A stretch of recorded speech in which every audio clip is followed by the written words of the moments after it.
So, back with another episode of our Calling Home show where I don't call home anymore. Instead, we just watch TV shows.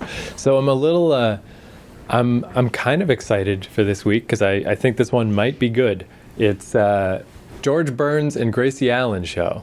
Oh, yes. My goodness, those two are really famous. Yeah, I was like, I'm pretty sure I know George Burns. I think I had a book of like 10,000 one-liner jokes that George Burns wrote or something. Famous. Little runt of a guy with always had the big cigar. Yeah, well, that's where I wasn't sure who he was until I was checking to make sure the episode worked, and I just saw, the way he holds this cigar. I'm like, oh, yeah, that guy. Like, I know him as the old version. They were famous film stars in the, let's say, the late 30s, 40s.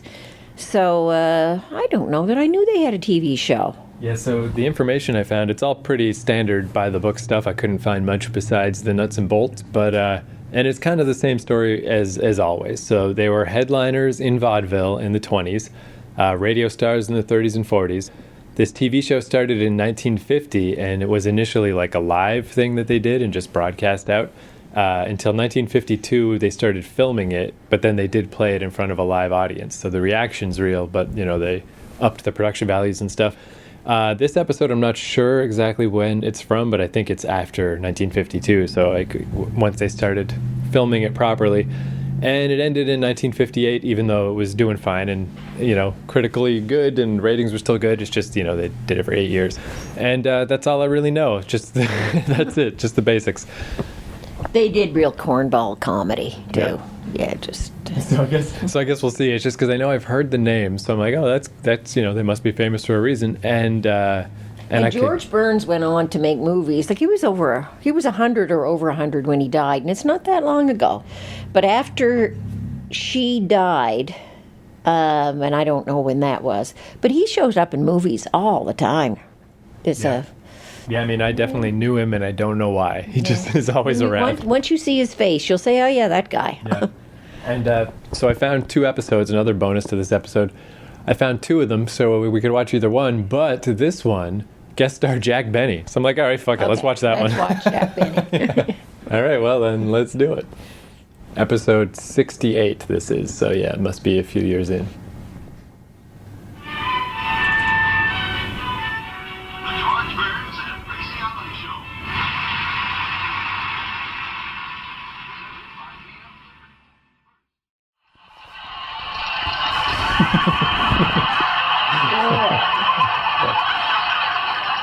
I mean, to be fair, that's one of the better jokes.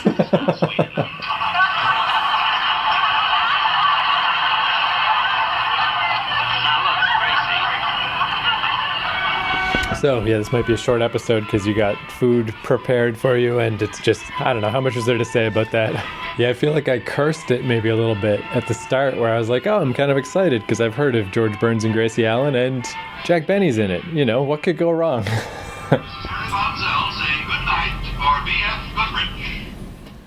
So yeah, if I had to say what went wrong, it's it's Gracie Allen, right? She's not funny. No, she is annoying. Yeah. Ugh. Yeah, and like... I want to be married to her. And yeah, she really has that Betty Boop voice that... I could see it on the radio. Like, I bet that's like, it's funny, it's his ditzy wife or whatever. But then when you got to have a whole half-hour sitcom plot based on the fact that she's just totally unreasonable and very stupid. Yeah. She's just too much. I can't stand her. So this whole thing was, just that she saw a movie. There's a movie that's popular at the time about how, this couple, can you believe they weren't really married? And she works herself into this big tizzy of like, oh yeah, there must... Obviously, this marriage I've had with 25 years with George Burns was also fake. And the whole episode is just everybody having to deal with this stupid thing that she just made up out of nowhere. And so, very thin premise. Like, that's not a very good setup. And then, But she's such an annoying person. Ugh. And if it had, like, all right, if this was the setup for some clever jokes... But it just kind of wasn't. Like, none of her jokes were funny. Then they finally cut to George Burns doing a monologue, and it started off funny. And then it just got weird. Just these weird, like, he's like, I'll be fine about this, that I'm not married. I'll just kill myself. I'm like, okay, that's kind of funny.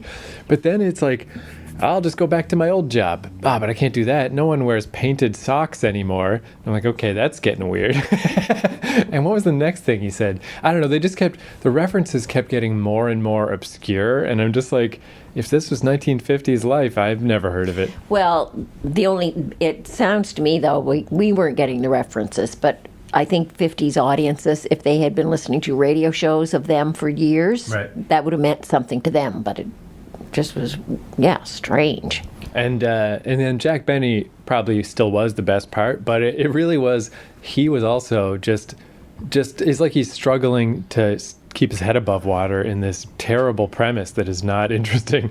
So basically what was funny is just his same old that's always funny is still funny, where he was like, hey, I was a witness at their wedding.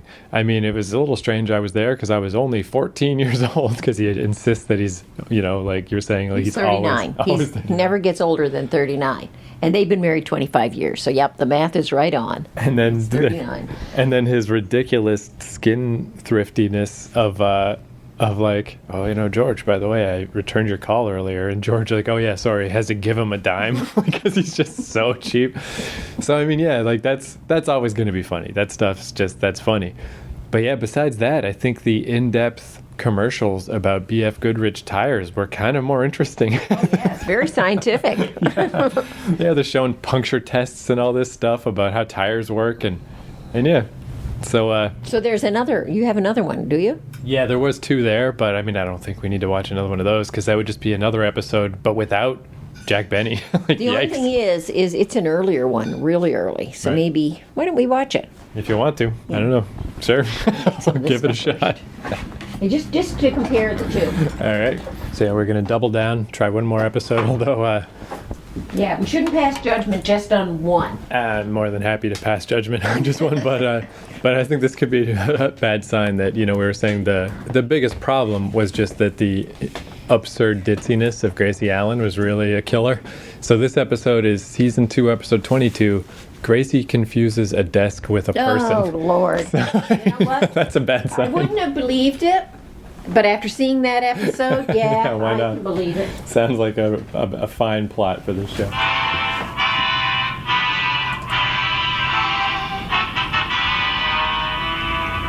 George Burns and Gracie Allen Show. Presented by Carnation Evaporated Milk. Half of the excitement is to see who's sponsoring the show. And to see what uses they can use carnation milk for. Probably learn all kinds of things from contented cows. Hi, everybody.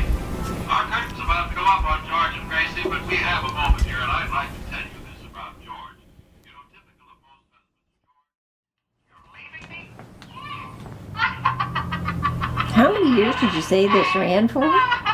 8 years. Good God. I always hate plots like this. I think of it more in like movies, but like when everything could get cleared up in 30 seconds if somebody would just listen. Like, that drives me fucking bananas. Everyone would just sit down for a second. Just shut up. Yeah. And I mean, this is really egregious. Like, at least usually there's some reason why everyone's wires are crossed. But Gracie Allen is just deliberately cutting everyone off and saying, don't tell me. Don't tell me what's happening. And that stuff that she does over and over and over again. It's pretty thin. Oh, that was pretty awful. God. So yeah, the thing we were saying that it was the title was that Gracie confuses a desk with a person. So yeah, it's just that George is getting a new desk and she thinks it's a secretary, and she's convinced he's going to run away with the secretary. So yeah, it's basically the same plot of just, but at least this one, it was a little better because she gets a detective to trail George Burns, but the detective mistakes the neighbor for George Burns, and comedic blah blah blahs. So I mean, I do think it was a bit better, and I liked seeing the live stage show version was kind of cool. Like, they come do the monologue, and then a curtain raises, and the sitcom happens, and then the curtain goes down, and they talk about carnation milk. Like, it was kind of neat. Like, it must have been stressful to do that all live. But if it's certainly no good. They took annoying Gracie Allen out of that, and even if they had replaced her with somebody else who was a bit ditzy, it would have been better. It is just that woman is so annoying. She's just too much. She's over the top. She's just... Yeah, she really is like a 4 or 5 year old kid brain, and not like I was saying when we were watching it. It's not like this is the double triple twist is that she actually is just playing everybody by acting dumb, but no, she really is just real dumb. Yeah.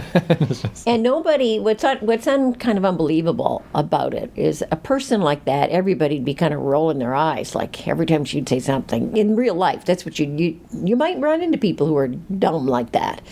But you'd be rolling your eyes like, oh, good God, let's get away from her. Yeah. And then if you start to, it's better not to even think about it so much because I'm sure in real life she's nothing like that. But if you take these characters, it's like, what is George Burns' thing? Does he just like having like a dependent, like someone who's just way stupider than him? Like, what does that say about him? That's what he wants to hang out with all day. This is weird. But they had the monologues, because in the first one we watched, both Jack Benny and George Burns had monologues, and in this one they did too. But I did like this idea of the stage set up with the curtain that would come across, and then you have the little monologue to kind of tie it together. The plot, could have been if you had somebody else doing the Gracie Allen part. Probably not bad. It's just that she is just so annoying. Yeah, and she didn't have any clever lines, like literally not one. Like literally the funniest thing was when she's making tea for Jack Benny, and it's like, how many spoons of sugar do you want? He's like, 2 spoons. So she puts 2 spoons in it.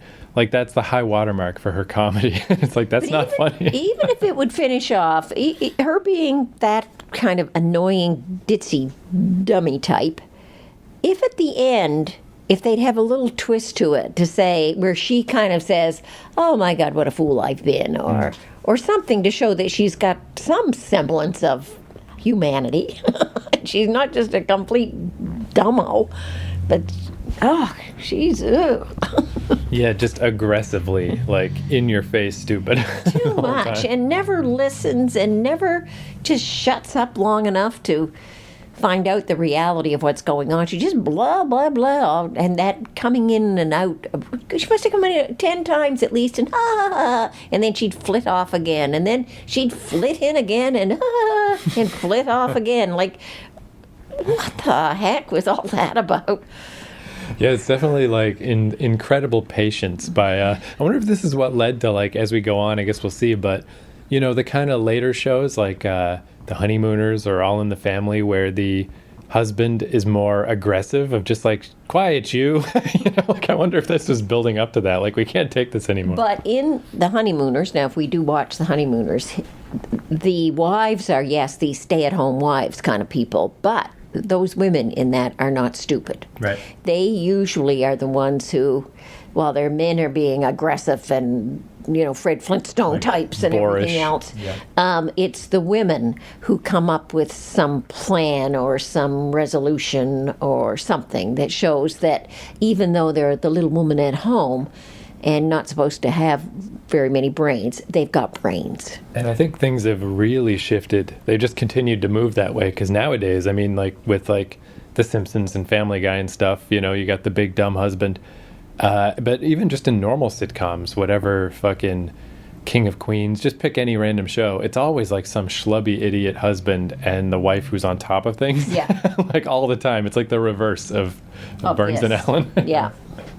So I did learn, though, some interesting factoids that I just thought while I was looking up random stuff on Wikipedia that I thought would be kind of cool to bring up. So Gracie Allen had heterochromia, where she had one green eye and one blue eye, and she was kind of sensitive about it. But that's just interesting, because you would never know, because everything's black and white back then. so that's kind of interesting.